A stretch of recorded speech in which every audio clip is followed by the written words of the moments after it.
Hey everyone, this is Thomas Blooms. This is episode 2, season 2.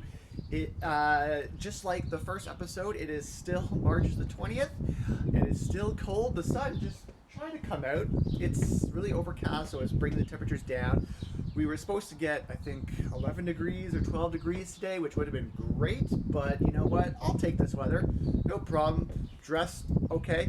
So today is a work day for me. So last year at this time, I had a lot of things set up that I don't this year. I've been kind of slacking this year. So behind me here, you would have had the greenhouse set up.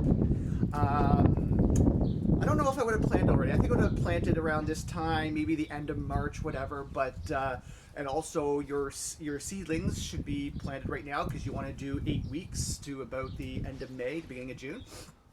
But like I said, this year I've been slacking a little bit. So today is a work day. So there's going to be some changes happening here at the Thomas Bloom's garden. One of the things that we're going to do is, if you remember over here, I'm just pointing this way because I can't show you right now.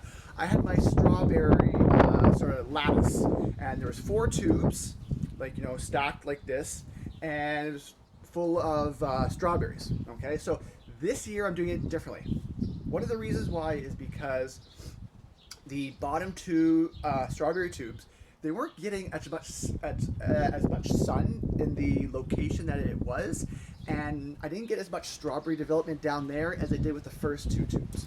So what I'm going to do is I'm going to separate them into 2 sets of 2 tubes. I'm going to put them way at the back here.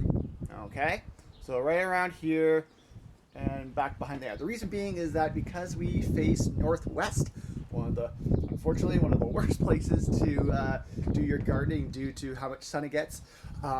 Your back here at the northwest actually gets the most sun because it comes from the east, and due to how the sun works, it actually starts in the northwest and travels closer to this way.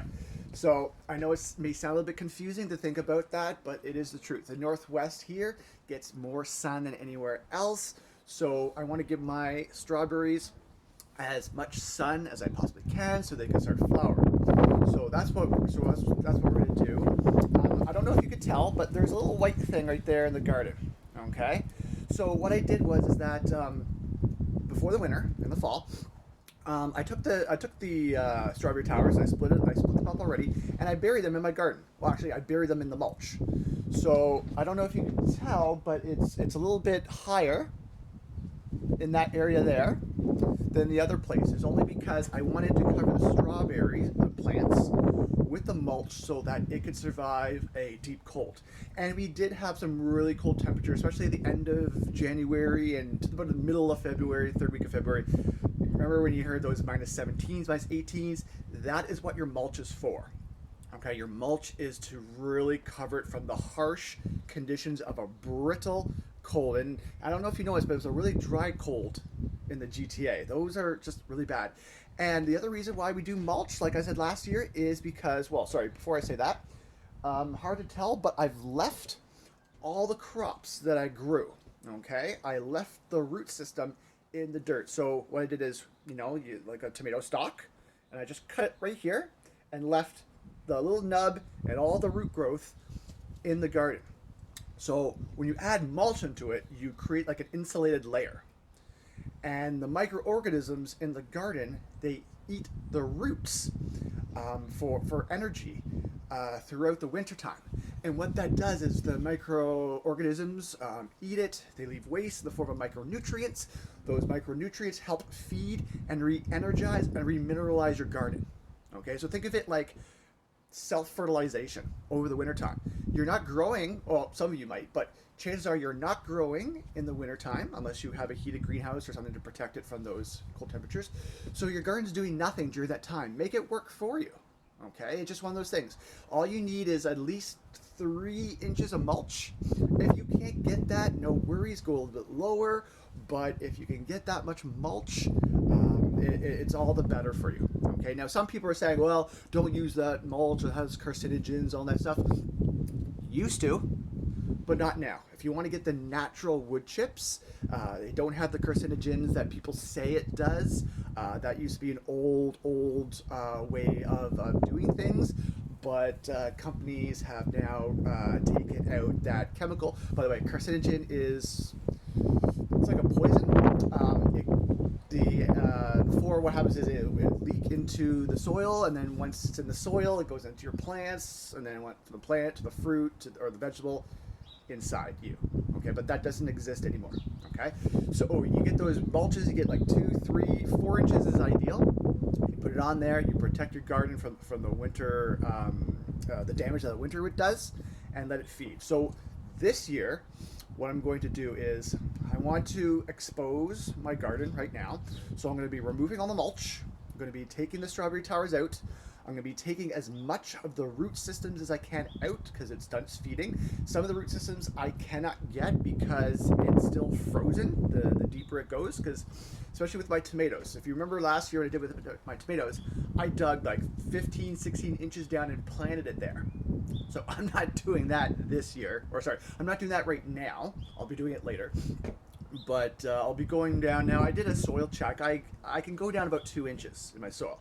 And if you remember from the video I just made, you could go 2 inches down before the ground, or before your ground is frozen. You can start gardening. You can garden in 1 inch, 2 inches worth of soil for your root system to develop. So that's what I'm going to be doing with my spinach and arugula, and I'm going to be planting some onion.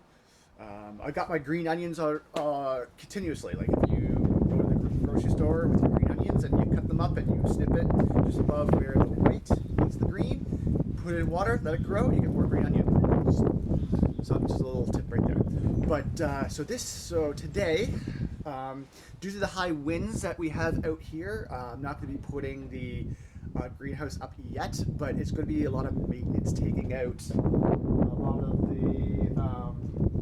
the mulch and getting things up, and a lot of leaves. Also, I have to take out the raspberry and blackberry vines. So I don't know if I said it last year, but once a blackberry and a raspberry fruits, and you pick it, that's it, it's done. It won't grow off that vine anymore. So either in the fall or in the spring, you take it out so that your blackberries and raspberries try not to devote energy into sending growth and energy into dead vines. So I'll also be taking those out today or tomorrow or soon. But you gotta take those out. It helps. It also helps foster more growth. There's less congestion down there for the vines to come up through the ground if you cut it that low. But that's what it is going to be today. So we're going to be doing all that. I'm going to try and do a post video afterwards, depending on the weather. I hear it's going to be going to get even colder. It's going to get some rain. We'll see what we could do. Okay. So in the meantime, this is Tom Spoon signing off. Please like and subscribe. All right. Take care.